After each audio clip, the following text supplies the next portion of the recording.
they say that beauty is in the eye of the beholder, and that one man's trash is another man's treasure. And how both of these sayings applies to email is simply this. The difference between cold outreach and spam isn't dictated by the sender, it's dictated by the receiver. The message that is being sent may in fact be an incredibly valuable offer to the right person. In fact, I would suggest that one of the reasons that cold email continues to work is another saying. And that saying is, even a blind squirrel gets a nut once in a while. When that email or text message or Instagram DM hits someone's inbox, for the right person, it might actually feel like a lifeline because of the timing of what they need and when they need it. It might save them having to go find a provider to provide that particular service or that particular product. Most people, that message is actually the ethical equivalent of stealing. Because the only non-renewable resource that each of us has is time. And every moment that we spend reading someone's cold outreach and deciding whether it applies to us is time we will never get back. So the point of a spam filter isn't to stop people from doing cold outreach.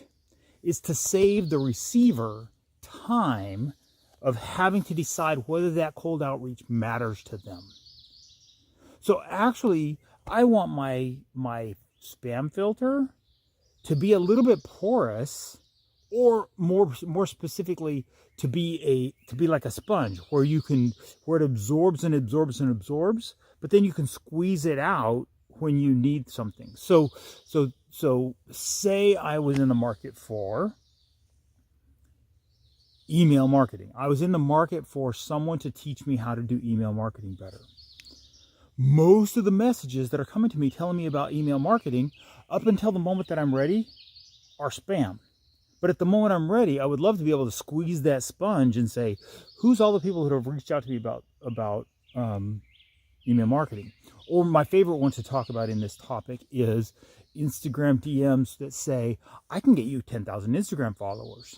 And my usual punchline is, no one needs that 10,000 Instagram followers. However, maybe I have a channel that does need just a mass number of followers to just get some traction started.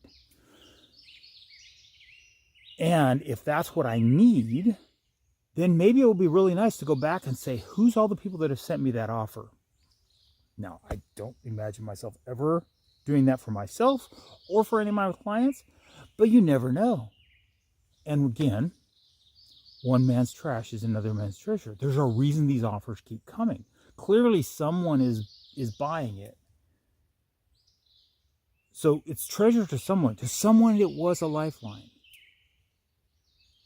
So what is great about a spam filter is that, so the point of a spam filter, just to put a pin in it, the point of a spam filter isn't to stop people from doing cold outreach. The point of a spam filter is to save the receiver time of having to evaluate whether that message is relevant to them or not. I'm Keith Beshears. I'm the bald guy. I help small businesses with marketing theory, tactics, techniques, training, and technology. And right now we're talking about the theory of spam versus cold outreach and the techniques and tactics and technology that filter unwanted cold outreach.